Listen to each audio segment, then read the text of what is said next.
Hola a todos, bienvenidos a Mapa TV 2017, como todos los martes a partir de las 23 horas a través de Canal 12 de CCC, con reiteraciones los demás días de la semana. Como ustedes saben, semana tras semana armamos la agenda de los temas que nos interesan y es en función de esa agenda que invitamos a diferentes referentes y especialistas educativos a nivel nacional y local para construir juntos el mapa de la familia, la sociedad y la educación de la provincia de Tucumán. Habíamos previsto una entrevista con Lucía López de Torres, una de las fundadoras del Instituto Mixto de Enseñanza Privada, IMEP. Una tenaz educadora que dedicó su vida, toda su vida, a los valores que la inspiraron: conocer, amar y servir. Ella, como nadie, hizo de la entrega y del trabajo el motor de su existencia y sostuvo junto a sus socias fundadoras una institución con unas características muy peculiares que estuvieron basadas siempre en la capacitación y el profesionalismo de los docentes, en la educación personalizada y en el trabajo cotidiano para lograr y construir una educación de calidad. Hace algunos días Lucía partió y esa entrevista hoy la vamos a realizar con su hijo y actual representante legal de la institución, Ariel Torres. Tal era la pasión de esta mujer tucumana por la educación que durante toda su vida llevó los temas vinculados al instituto a la casa, al almuerzo, a la sobremesa, con lo cual creo que con la presencia de Ariel vamos a poder contarles todos los entretelones de cómo se construyó esta institución que ha dejado huella y que ha marcado una forma y un estilo educativo en la provincia de Tucumán, y que en este 2017 cumple nada más y nada menos que medio siglo de vida. Ariel Torres, bienvenido, muchísimas gracias por estar aquí con nosotros en un momento tan especial como es a muy poquitos días de la partida de tu mamá. Gracias, Jimena, buenas tardes. Bueno, muy buenas tardes, la verdad es que nos quedó esa asignatura pendiente de poder entrevistarla. Tuve la oportunidad hace 2 meses de charlar con ella, eso no fue registrado y recuerdo muy nítidamente sus palabras. Una educadora con todas las letras, muy apasionada por lo que ella hacía, lo transmitió con el ejemplo, creo que eso es lo más valioso, así que nos parece que vamos a tener una enorme misión en este programa de reconstruir a través de ella, de todo lo que ella transmitía con su ejemplo y con su vida, todo lo que hoy es el Instituto IMEP. ¿Cómo lo definirías? ¿Al instituto? Al instituto en primer lugar. El Instituto IMEP es un sueño, en realidad, de un grupo de docentes que nació de una idea hace muchos años, en el año 67 en realidad, cuando un grupo de docentes de una escuela, en realidad es del Instituto Avellaneda, decidieron entre todas comprar el colegio, ¿no? La mayoría tenían 18 años, en realidad, cuando decidieron hacer eso, y formar lo que fue en ese momento la primera cooperativa educativa en el noroeste argentino. Fue un sueño que tuvieron en ese momento, fue bastante difícil, en realidad, poder realizar esto, porque cuando hicieron la transferencia, obviamente se dieron cuenta de que en ese momento no tenían más el local escolar, ¿no? Eran muy jóvenes, porque te voy a interrumpir, hoy hablamos de emprendedurismo, hablamos de chicos que tienen que animarse a hacer sus proyectos, y estamos hablando de chicas de 18 años adquiriendo una institución educativa.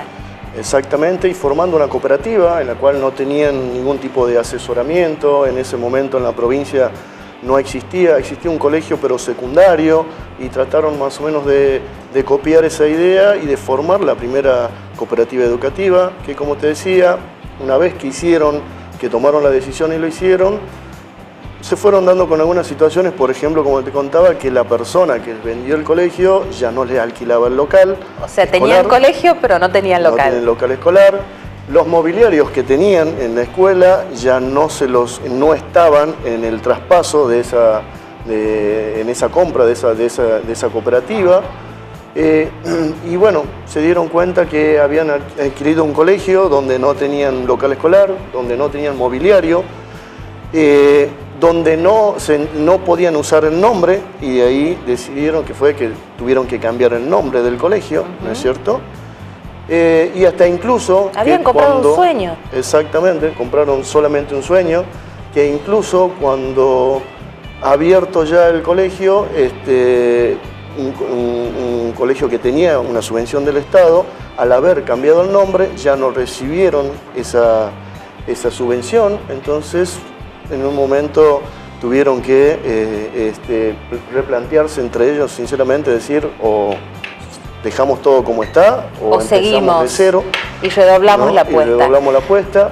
Y fue así como lo hicieron en realidad, y como te decía, un grupo de docentes, entre grandes y chicos, pero la mayoría con 18 años, emprendieron ese sueño de ese colegio, de ese ideal que vieron en ese momento de institución, ¿sí? Y se encaminaron a eso. Lo vamos a pasar en limpio porque si habría que contar esta historia y hacer una película sería fantástico. Compraron un colegio sin aulas, sin bancos, sin nombre y sin subvención. Así es. Y empezaron de cero con una cooperativa a trabajar docentes de 18 años. ¿Cómo siguió la historia? Bueno, planteándose entre ellos, pues, obviamente hubo gente, fue muy difícil porque hubo gente que obviamente acompañó a este sueño, hubo gente que obviamente dijo, los lamento, muchas gracias por todo, pero siguieron su camino y fue muy difícil. Al comienzo todas debían tener otro trabajo porque sabían que por un gran tiempo se tuvieron que endeudar para poder conseguir ese alquiler y ese mobiliario con un alumnado muy reducido, porque el colegio antes estaba en la zona sur y ellos alquilaron un local en Salta al 150, en pleno centro, lo cual, como decía, fue bastante complicado, ¿no? En su comienzo y como te decía, bastante audaz para la edad que tenía. Muy audaz. Hablemos de cómo era Lucía, esta mujer emprendedora, visionaria, tenaz, luchadora y guerrera, porque no bajó nunca los brazos hasta que no vio que este colegio tuvo su edificio propio, que creció en niveles y concretó ese tan ansiado sueño de lo que al principio parecía ser más una locura o un capricho que una realidad.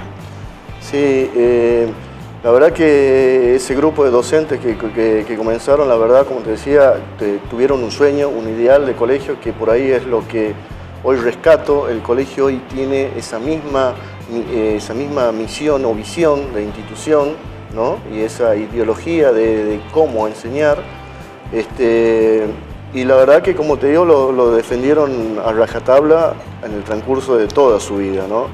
La verdad que siempre fueron inquietas en ese sentido, siempre tuvieron esa idea de estar siempre en boga, ¿no? En lo que respecta a lo educativo y de seguir creciendo. Obviamente para ello tuvieron personas, ¿no? Que al transcurso y a lo largo de la historia de la institución acompañaron en esto, como es el contador Nasif, ¿no? Quien fue una de las personas que llevó a la práctica toda esta idea de Lucía, ¿no? de llegar a tener en colegio propio, en realidad en institución. Y bueno, como decía, fueron muchos años, por lo menos que nos cuentan ellas a nosotros, muchos años de austeridad, de no tener ningún tipo de rédito económico, de mucho esfuerzo, que inclusive, como te decía, era hasta difícil contratar personal, porque muchas veces cuando iban a contratar docentes, te decían decir, bueno, mira, para trabajar tenés que participar de una cooperativa, y los docentes decían, bueno, pero ¿qué tengo que hacer? Y decía, bueno, tenés que hacer un aporte económico y esperar unos años para que eso se te sea devuelto, ¿no? Entonces fue bastante, hasta en ese punto, complicado para ellas, pero bueno, lo fueron logrando, ¿no? A lo largo del tiempo y sosteniendo. Sabemos que Lucía hace algunos años ya no estaba en la institución, pero que este año puntualmente, con motivo de celebrarse los 50 años de la fundación de IMEP, tuvo un acercamiento especial. ¿Cómo la viste? Contanos cómo fueron sus deseos en los últimos días de su vida respecto a la institución y a la continuidad de este proyecto. Mira, yo creo que tanto Lucía como las demás socias de la institución jamás vieron al colegio, jamás lo proyectaron como una continuidad, ¿no? En lo que respecta a lo que es la familia, no era un colegio familiar para ellas, a pesar de que todas tienen, ¿no?, una afinidad muy grande. Y se encontraron en que terminó siendo eso, en realidad, el colegio. Por lo que decías vos al principio, era gente tan apasionada que no recuerdo de mi madre que hable de otra cosa que no sea de la institución o del colegio, en una mesa, ¿no?, en mi casa, que indefectiblemente eso nos transfirió ese amor por la educación. Exactamente, a sus hijos. De hecho, la mayoría, de alguna u otra manera, pasamos por la docencia, y en algún momento de la vida se dio cuenta de, bueno, que había que darle un orden a esto, que era indefectible, que se iba a generar un cambio generacional en algún momento en la institución, y como ella siempre se anticipó a todo, lo empezó a trabajar junto con el contador Nasif de hace muchos años, a todo esto, a este cambio generacional por el que iba a atravesar y por el que atravesó la institución. Y sus deseos, esto que a ella la seguía inspirando, lo que ella quería, cómo visualizaba la institución en los próximos años, ¿pudo dejarles algunos lineamientos o marcar algún camino? ¿Qué es lo que compartió con ustedes? Como te decía, tal vez no sé, sabría decirte realmente el motivo. Sé cuál es el motivo, en realidad te voy a repetir. El que ella haya programado con muchos años de anticipación este cambio generacional le aseguró a ella y a todas las demás socias que el colegio continúe con una misma línea, ¿no? Ellas en algún momento se dieron cuenta que en un lapso de 3 o 4 años se iban a jubilar todas las personas que estaban en la institución, y lo que se hizo es que durante 3 años se contrate el doble de personal y que cada docente que tenga en el aula tenga su auxiliar en ese momento y que sea la futura docente de esa aula por los próximos 2 años. O sea, eso es tomarse muy en serio el traspaso generacional, capacitar al nuevo, poderlo imbuir de las características y la esencia del proyecto educativo y al mismo tiempo apostar a que tiene que venir sangre nueva y que hay que renovarse. Es como un permanente caminar hacia algo nuevo sin olvidar la identidad. Una cosa sorprendente lo que nos estás contando. Totalmente, y bueno, hoy imposible de hacerlo, por lo menos de lo económico, ¿no? Sostener un paralelo. Con 2 plantas funcionales funcionando durante tantos años, pero como te decía,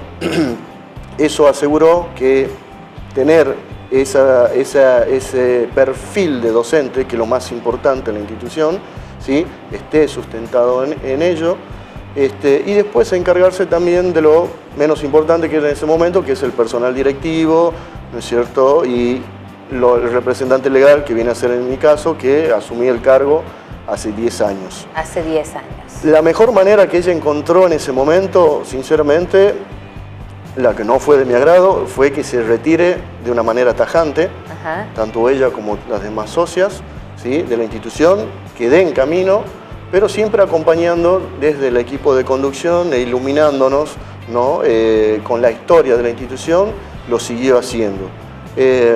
Pero eran reuniones que se hacían mensualmente y nada más. O sea que tuvo la sabiduría de saber retirarse a tiempo y poder acompañar y, como vos decís, iluminar este camino, pero que ella sentía que lo tenían que hacer de otras maneras, sin ellas, sin el paraguas contenedor de las socias fundadoras. Bueno, vamos a hablar del perfil docente, vamos a hablar de los rasgos del proyecto educativo, vamos a hablar de cómo es concretamente la institución hoy, qué perfil de alumno busca, cuáles son sus egresados, cómo lo viven en el colegio. Todo esto en 2 partes más de entrevista. Vamos a aprovechar hoy tu presencia aquí y tenemos mucho por charlar y por recordar de Lucía fundamentalmente. Muchas gracias. Hacemos una pausa y ya volvemos con más Mapa TV 2017.